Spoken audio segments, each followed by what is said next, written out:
Inilah sosok penunggu tambang emas di Banyumas, di mana 8 orang tertimbun dan belum bisa ditemukan. Dari Mbak Skar Indigo, gimana pandangan sampean, Mbak? Menurut Mbak, siapa penunggu di tambang emas tersebut? Awalnya kan saya melihat dari media kan Mas, Ya, sosok itu yang lokasi ya. lokasi tempat kejadian tambang emas itu sendiri. Apa yang Mbak lihat di situ? Kalau hasil dari keterangan saya, sebelumnya saya mohon maaf nih ya Mas ya, kalau ada yang tidak setuju atau gimana gitu kan, saya mohon maaf dulu. Ini kan dari hasil penerangan saya sendiri lah Iya. ya Mas ya. Yang Mbak lihat di situ wilayahnya, daerahnya gimana? Yang Mbak lihat? Wilayahnya itu Lingkungan sangat, sekitar tambang itu kayak mana, Mbak? itu yang hari itu Mas, itu memang sangat mencekam Mas, sangat Iya. mencekam gitu kan. Mereka itu pun pada saat mau ke dalam itu, semuanya itu 8 orang itu udah ada rasa tidak enak hati gitu Mas Tidak enak untuk hati. masuk, untuk Oke, di masuk ke sini kan dalam Mbak itu. menerawang penunggu tambang tersebut. Itu siapa Mbak? Sosok gimana Sosok itu? penunggu tambang emas itu sendiri Mas, sosoknya ular Mas, ular yang sangat besar, yang besarnya itu sekitar 10 meter Mas. Oke, kalau saya tanya, ular itu sudah ada duluan situ atau ketika tambak lubang itu dibuat baru dia muncul? Atau gimana Mbak? Sosok itu sudah lama Mas, udah sekitar 10 tahunan lebih di situ Mas. 10 tahunan lebih, Iya, ya. 10 tahunan lebih di situ Mas. Kemudian mereka membuat lubang itu gitu. Iya, sosok ular itu sedang bertapa di situ kan. Sedang bertapa, terus mereka masuk itu dan tidak tanpa izin menggali dan terkena buntut sosok ular itu sendiri Mas. Oke, ular itu nyata apa gaib, Mbak? Sosok itu gaib Mas. Gaib ya. Oke, kalau di sini kata kakak berarti pegalilah yang mengganggu Iya. sosok tersebut gitu ya. Iya Mas ya. Apa efeknya bagi para pekerja atas terusiknya dia, Mbak? Singkat saja, Mbak. Efeknya itu lama yang Mas yang terjadi Mas. Mereka menjadi korban dari tambang emas itu sendiri. Oke, kalau sebelum korban yang mereka rasakan sebetulnya apa? Daripada lubang-lubang yang lain, lubang-lubang tambang emas yang lain. Sebelumnya kan mereka terhimpit gitu. dan sesak itu Mas. Oh, Dari awal itu ya, dari awal itu mereka sudah tidak enak masuk ke dalam itu Mas. Tapi dipaksakan saja. Terpaksa karena keadaan yang memaksa mereka Mas. Jangan teruskan menambang emas jika kalian menemukan tanda-tanda ini. Apa itu Mbak tanda-tandanya? Ini kembali lagi kepada 8 korban yang di Banyumas ya Mbak ya, belum ditemukan. Jadi ini kita kasih tahu dari segi spiritual. Ini jangan teruskan menambang ini, apa tanda-tandanya Mbak? Monggo Mbak. Tanda-tandanya di sekitar kedalaman 5 meter atau 10 meter. Penggalian ya. Penggalian. Jangan teruskan bila Anda menemukan tulang belulang ataupun kerangka manusia atau hewan. Iya. Gitu Mas, peti-peti ataupun peti. Oke, benda-benda yang misterius ya Mbak ya. Gitu kan. Itu yang pertama ya Mbak ya. Yang pertama, dan yang kedua, suara-suara gaib itu Mas, atau gonggongan aungan ataupun suara ketawa manusia atau rintihan wanita. Oke, ini pada saat penggalian ataupun pencarian Mas ya? Iya. Muncul suara-suara misterius itu. Misterius yang pertama itu. tadi ada suara aungan apa gitu kan. Hewan. Gitu ya. Tapi dicari nggak ada. Nggak ada. Kemudian ada suara ketawa wanita. Iya, atau rintihan gitu, atau gitu. panggilan. Yang misterius gitu ya Mbak, yang dicari nggak ketemu gitu ya. Itu jangan gitu. Jangan diteruskan lagi. Dan yang ketiga Mas, itu elektronik tidak berfungsi.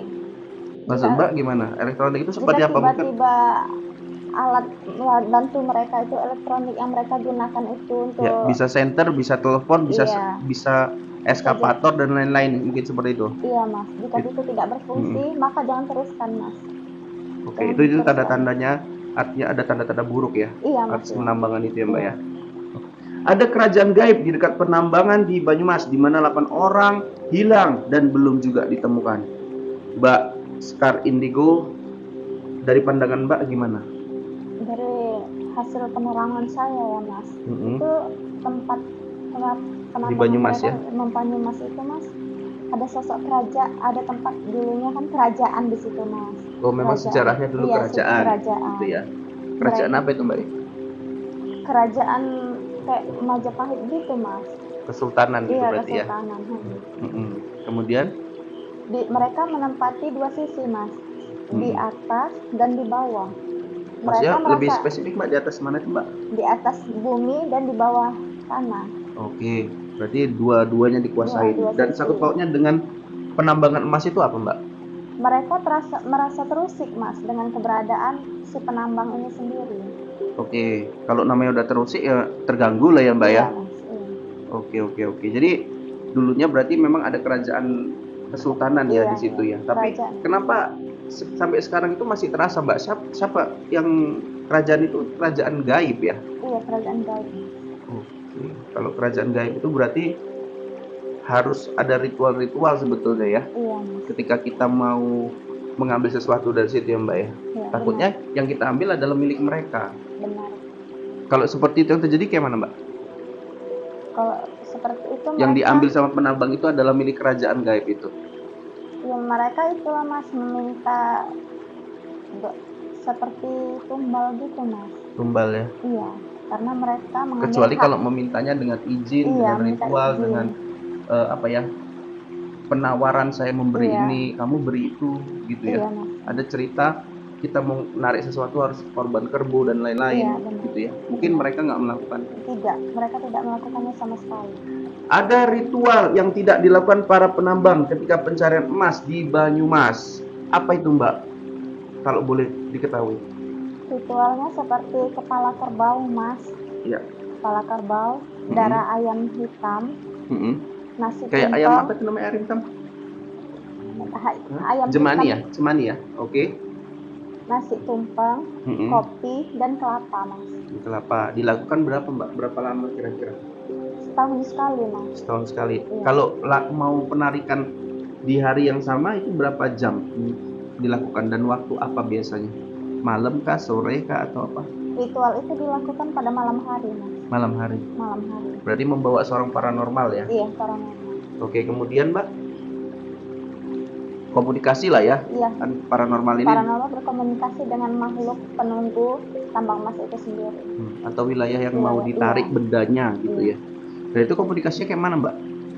Komunikasinya jika paranormal itu berkomunikasi dengan makhluk gaib yang di situ, makhluk yang penunggu situ mengizinkan atau tidaknya mereka melakukan penarikan tambang itu emas itu sendiri Mas. Oke, kalau diizinkan ya mau diteruskan. Tapi kalau tidak jangan dilakukan. Oke, ini persyaratan mungkin kalau tidak berarti kan ada persyaratan lain nih. Nah, gitu. Ada nggak Mbak misalnya kayak kamu harus menyiapkan ini untuk teruskan apa ya, penarikan di sini, itu ada nggak kayak gitu? Ya itu tadi lah Mas, kepala kerbau itu tadi. Itu kan syarat kita yang kita bawa. Dia menolak Mbak, dia menolak dan meminta lagi gitu syarat yang lain gitu. Biasanya ada nggak yang seperti itu? Biasanya kalau dia menolak Mas, kita jangan melakukan di situ, kita pindah ke tempat yang lainnya Mas, karena dia tidak mau. Kalau dia tidak mau, dia tidak mengizinkan, maka tumballah yang terjadi Mas. Lebih baik nggak usah ada tawar menawar, kalau udah ditolak sama dia udah geser aja. Geser kita ke tempat yang lain. Lubang penambangan emas di Banyumas angker, kenapa demikian? Mbak Sekar Indigo, tolong dijelaskan. Dari awal kan tadi saya udah jelaskan kan Mas, ada sosok ular yang penunggu sosok ular gaib ya? Iya, penambang emas itu sendiri sosok ular. Dan yang kedua, kita kan hidup di atas bumi Mas. Kalau kita di atas saja kan, kalau bukan tempatnya kita lagi tuh di bawah. Sedangkan kita di atas saja banyak sosok gaib kan, tak kasat mata. Apalagi di bawah Mas. Yang ratusan meter ya Mbak, yang pastinya nggak ada oksigen. Iya, bukan tempat kita lagi itu Mas.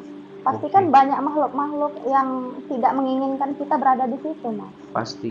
Udara aja nggak sampai ke sana, nggak mengizinkan sampai sana, konon lagi apalagi kita kan. Kita gitu ya Mbak ya. Oke, dan yang ketiga Mbak, itu kan ada sosok kerajaan Mas. Kerajaan gaib, kesultanan tadi ya. Iya benar. Itulah menjadi faktor kenapa itu disebut angker ya. Iya Mas. Karena di lokasi tersebut banyak sekali ya hal-hal mistis yang nggak terlihat sama penggali ilegal ini. Benar. Seperti itu ya Mbak. Iya, kalau tadi Mbak bilang ada ular ya yang menjadi korban, ular gaib raksasa yang menjadi korban, terputus ekornya saat penggalian. Iya, dia sedang bertapa di situ. Sedang bertapa. Kemudian kalau dibilang ada kerajaan gaib lagi terusik karena kebrisingan mungkin di daerah tersebut ya. Iya. Berarti intinya semua adalah adanya penunggu yang tak kasat mata. Benar. Ini belum masuk lagi ke suku bunian-bunian yang lain, Mbak. Belum. Ini masih yang di sekitar situ saja, Iya, berarti ya. benar. Jadi jelas itu menjadi poin penting kenapa menjadi angker ya, Mbak ya. Iya, benar sekali.